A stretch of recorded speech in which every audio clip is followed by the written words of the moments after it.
The jungle is what most people imagine when they think of nature. There are plants, snakes, small mammals, and birds, as well as bacteria and everything else that requires a complete system to function. In different ways, they rely on one another to stay alive.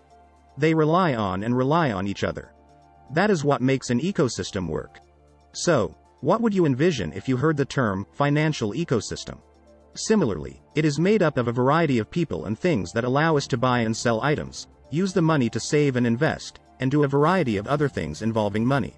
What exactly do we mean by crypto financial ecosystem? This is an entirely new field. There may be some projects in the crypto world that work on their own, but what it needs is an ecosystem. In this video, we will explain what the Terra ecosystem is, how it works now, and what opportunities are available to you. So, what is the Terra blockchain? To put it simply, Terra is a proof-of-stake blockchain that aims to maximize the use of cryptocurrency in the financial world. It focuses on both mass payment processing and the development of a useful stable coin. Terra's payment processing. Terra is an ecosystem that includes many different things and can be used in a variety of ways. The primary application of Terra is for payment processing and stablecoins, but it can be used for much more.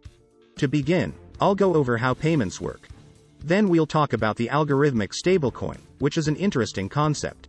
Visa, MasterCard, and American Express aren't idle. They aren't doing it for free. Every transaction incurs fees that merchants must pay to the credit card company. They take approximately 2% to 3% of the money. As long as everyone comes in and buys one bag of flaming hot Cheetos for $2, those fees reduce the store's sales significantly more than they did previously. There's a big deal here because Terra caps fees at 1%, which is significant. It's only the cap. However, fees are typically much lower than 1%. The stablecoin part of Terra. Terra has a lot of cool features that set it apart from the rest of the cryptos and even the way money works, in addition to the ability to make payments. Terra, on the other hand, does not use a blockchain. Isn't there a blockchain for Bitcoin as well? So, what's the big deal here? If a company accepts Bitcoin, why use Terra when they can accept Bitcoin instead? Playing with Bitcoin is a lot of fun. The monetary value of a Bitcoin fluctuates all the time. A bag of candy, a car, your rent, and so on are all expenses. Because of the volatility issue, stablecoins were created. The concept is straightforward. Stablecoins are coins that are linked to real money. In this case, if people measure their wealth in fiat currencies and use them the most, they don't want to use something volatile like Bitcoin. The price of a pizza is 10,000 Bitcoins. Nobody wants to be known as the person who squandered 10,000 Bitcoins on pizza. It was only worth $20 at the time. Whether they spend it or not, it has the potential to rise or fall. The main idea here is that we want a separate way to pay for and invest in things. We don't want them to be interchangeable. We want our money to be the same value tomorrow, the next day, and the following year. Terra employs a stablecoin algorithm, which allows certain tokens on the network to remain at the same price even if the value of other tokens fluctuates. There are stablecoins for a variety of different currencies in Terra. The letters UST, KRT, and EUR are used to refer to these currencies, represented as EUT. Cryptocurrency can be used in a variety of ways to make transactions easier, faster, and less expensive than they have ever been. Customers can still use the Korean won. Terra takes care of the rest, such as converting everything and processing the payment, so they don't have to. Terra is attempting to bring the benefits of cryptocurrency, DeFi, and other decentralized apps to people who dislike the volatility and uncertainty that they entail. What is Luna? At the heart of the Terra, the ecosystem is two important elements. One of them, Luna, and one referred to as a stablecoin, UST. Luna has a different power than in other projects because it is used to keep the value of Terra stable. The concept is the same, but the implementation is not. Luna is a token that is used to make sure that the price of Terra remains constant at all times. Terra's stablecoin UST does not always have the same value as a real US dollar.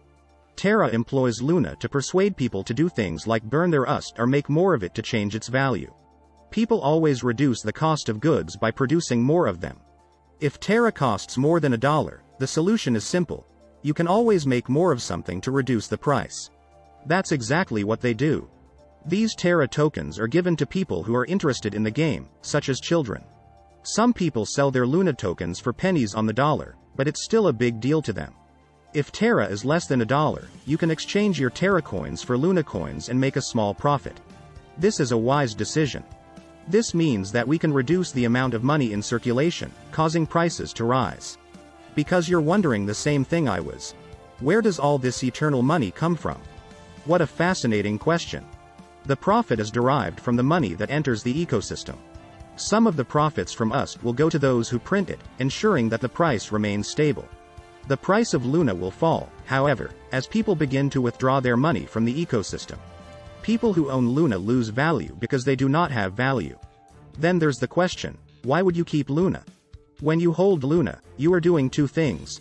There are two reasons why you should buy Luna. 1. If you believe more people will visit the Terra ecosystem, and 2. If you intend to conduct business on it. Before the Titan death spiral, there was no reason for anyone to buy Titan or Iron. This distinguishes it from the other. It's because stablecoin can be used to buy things all over the world. This is the reason. There's something to say about that. What can you do with Terra? Terra is more of an ecosystem of various cryptocurrency projects. The goal is to simplify transactions by using stablecoins, and then to use those stablecoins to allow people to use financial tools in a way that is easier for them to understand and think in terms of dollars. Terra has a plethora of large protocols known as Anchor and Mirror. The Mirror protocol allows you to create assets, which are virtual representations of the real thing, similar to ETFs on the stock market. Because of these rules, you can buy US stocks or gold from anywhere in the world. You can also purchase small quantities of these items without obtaining permission. This may irritate an expert because it employs synthetic assets. This is a good idea in general, and it has been in use for about 2 years, but some people don't like it. People are compelled to purchase Luna and UST as a result of this. Anchor uses Terra's staking mechanism to create what are known as savings accounts. Because interest rates are always so low, traditional savings accounts would function similarly to stablecoins. You keep your stablecoins, such as UST, and earn a certain percentage rate of interest on them. People are more likely to keep their Terra in the ecosystem as a result of this. Keep your UST in the ecosystem. This encourages people to keep their UST in the ecosystem. What's next for Terra? This was a massive undertaking from the start. It's in good hands and has a lot of potentials. Daniel Shin and Du Quan, both Penn and Stanford graduates, created Terra. Both were successful in their own right before Terra. Terra is now concentrating its efforts on payment processing in a few Asian countries, including South Korea and Taiwan. It has been extremely successful, saving merchants an average of 1.5% on transactions with Chai, a payment processor that uses Terra and is rapidly growing in popularity among consumers, eclipsing Bitcoin Cash and even beating Litecoin in 2019. Terra could go in a variety of directions in the future. Right now, they're concentrating on something that resembles an incubator. They want to invest more in Terra's various applications, such as dApps, which could help users grow significantly. Terra is someone you should keep an eye on, no matter what direction it takes. I hope you enjoyed the video. Please subscribe to our channel.